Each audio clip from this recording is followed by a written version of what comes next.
তো নমস্কার বন্ধুরা, আশা করি সবাই ভালো আছেন। তো বন্ধুরা, এখন আমি বেশ কয়েকটা বড় বড় সিনেমার আপডেট আপনাদের সঙ্গে শেয়ার করার চেষ্টা করব। তো প্রত্যেকটা আপডেটই খুবই গুরুত্বপূর্ণ এবং প্রত্যেকটা আপডেটই খুব বড় বড় ছবির। তো আশা করি আপডেটগুলো আপনাদের খুব পছন্দ হবে। তো ভিডিওটাকে শেষ পর্যন্ত দেখবেন। আর চ্যানেলটাকে নতুন হয়ে থাকলে অবশ্যই চ্যানেলটি সাবস্ক্রাইব করে নিয়ে পাশে বেল আইকনটা অবশ্যই প্রেস করে দেবেন। তো প্রথমে আসি, প্রথম যে আপডেটটা নিয়ে কথা বলবো সেটা হচ্ছে সূর্যার আজকে জন্মদিন। তো হ্যাপি বার্থডে স্যার, আমার তরফ থেকে আপনাকে জন্মদিনের অনেক অনেক শুভেচ্ছা এবং অভিনন্দন। তো আজকে সূর্যার জন্মদিন উপলক্ষে দুটো ছবির বিষয়ে আমরা জানতে পেরেছি। একটা তো কঙ্গোবা, তো সেই ছবি থেকে একটা আপডেট এসছে এবং তার পাশাপাশি সেই ছবির একটা গান এসছে। সেই গানটা সম্বন্ধে আমি এখন কোনো কথা বলবো না, পরবর্তী সময় একটা ভিডিওতে সেই গানটা নিয়ে কথা বলবো। বাট গঙ্গোবা ছবির একটা আপডেট আছে এবং তার পাশাপাশি সূর্যার তার পরবর্তী যে ছবিটা করতে চলেছে সেই ছবিরও আপডেট আছে। তো প্রথমে কাঙ্গোবা ছবির আপডেটটা নিয়ে যদি কথা বলি, তো কাঙ্গোবা ছবিতে কিন্তু আমরা সূর্যা এবং তার ভাই কার্তিকে কিন্তু একসঙ্গে দেখতে চলেছি। এবং এটাও জানা যাচ্ছে এই ছবিতে সূর্যার বিপরীতে কিন্তু সে অভিনয় করবে, অর্থাৎ কার্তিক চরিত্রটা কিন্তু একটা অ্যান্টাগনিস্টের চরিত্র হতে চলেছে। তো দেখা যাক ভাই ভার্সেস দাদা ট্যাসেলটা কেমন জমে। এবং দুজনা এর আগে লোকেশ কানাগরাজের ছবিতে একসঙ্গে দেখা গেছে, মানে একই ইউনিভার্সে যুক্ত হয়েছে, ফলে সেই ইউনিভার্সটা অলরেডি আগুন লেগে গেছে। তো দেখা যাক গাঙ্গুবা ছবিতে তাদের এই দুজনকে একসঙ্গে দেখে সিনেমা হলের যে সিনেমা প্রেমী মানুষরা কতটা আনন্দে উচ্ছ্বাসিত হয়ে ওঠে, সেটা দেখার মতো বিষয় হবে। দ্বিতীয় যে আপডেটটা নিয়ে কথা বলবো সেটাও সূর্যাকে নিয়ে।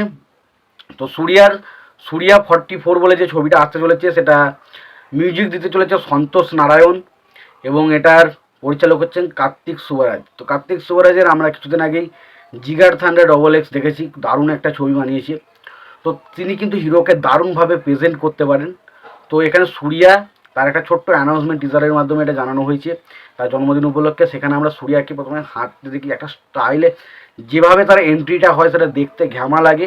এবং তার পাশাপাশি যখন একটা সিগারেট মুখে দিয়ে হাঁটে এবং তার পাশাপাশি আসার সময় হাতে বন্দুকটা চালায় এবং সেই সময় পুরো জিনিসটা অ্যানিমেশনের মতন হয়ে যায়, দেখতে হেভি লাগে। তো এক কথায় বলতে গেলে তার পাশাপাশি সন্তোষ নারায়ণ যে বিজিএমটা ক্রিয়েট করে সেটা ঘ্যামা ছিল।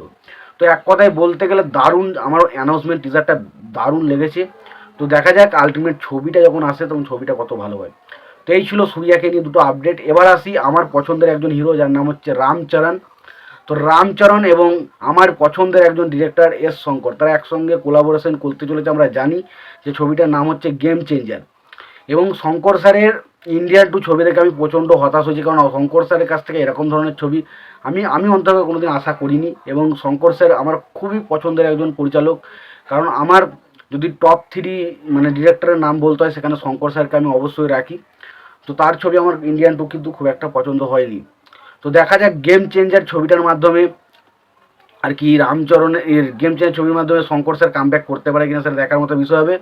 এবং রামচরণের ক্ষেত্রেও কিন্তু একটা অভিশাপ রয়েছে যে রামচরণ তারপর আগের ছবি কিন্তু ট্রিপল আর অর্থাৎ এস এর রাজামৌলির সাথে ছবি যারা করেছে তারা পরবর্তী ছবি কিন্তু তাদের ফ্লপ গেছে।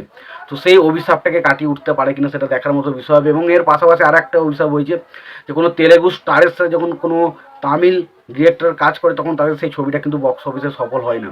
তো দেখা যাক রামচরণের সেই জিনিসটা বিফল হয় কিনা বা রামচরণ সেই জিনিসটাকে ভাঙতে পারে কিনা সেটা দেখার মতো বিষয় হবে। এরপর যে আপডেটটা নিয়ে কথা বলবো সেটা হচ্ছে রায়ান বলে যে ছবিটা আসতে চলেছে ধনুষের সাথে, এবং সেই ধনুষ এবং সূর্যাকে আমরা একে অপরের সঙ্গে ট্যাসেল করতে দেখেছি। তো সেই ছবিটা 26শে জুলাই রিলিজ করতে চলেছে। তো সত্যি কথা বলতে আর খুব বেশি দিন নেই। বাট এখানে একটা নতুন পোস্টার আছে যেখানে আমরা একে অপরের মানে একে অপরের সাথে ট্যাসেল করতে দেখছি সূর্যা ভার্সেস মানে ধনুষ, যে দেখতে ঘামা লাগে এবং তার মধ্যেখান দিয়ে একটা সাপ উঠে গেছে।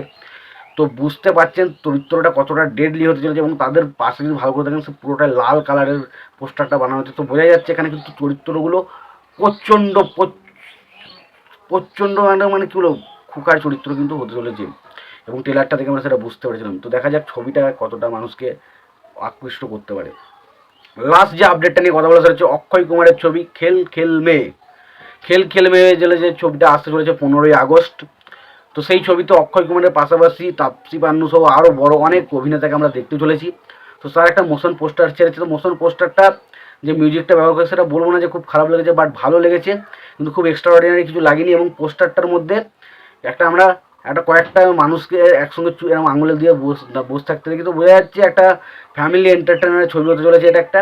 তো দেখা যাক ছবিটা দিয়ে অক্ষয় কুমার কামব্যাক করতে পারে কিনা, এবং তারা কিন্তু এটা দাবি করছে, এই এদের যারা মেকার্স হচ্ছে, খেলমের যারা মেকার্স রয়েছে তারা কিন্তু দাবি করছে এটা এবছরের সব থেকে সেরা ফ্যামিলি এন্টারটেনমেন্ট ছবি হতে চলেছে। সেটা হয় কি না সেটা দেখার মতো বিষয় হবে, এবং এই ফ্যামিলি এন্টারটেনমেন্ট ছবি মানে মানুষজন দেখে কিনা সেটাও দেখার মতো বিষয় হবে। তো দেখা যাক আলটিমেট কোন দিকে শেষ পর্যন্ত কত কী গড়ায়, ছবিটা আসলে অক্ষয় কুমারকে একটা কামব্যাক দিতে পারে কিনা সেটা দেখার মতো বিষয় হবে। তো এই ছিল কয়েকটা ইন্ডিয়ান সিনেমার আপডেট।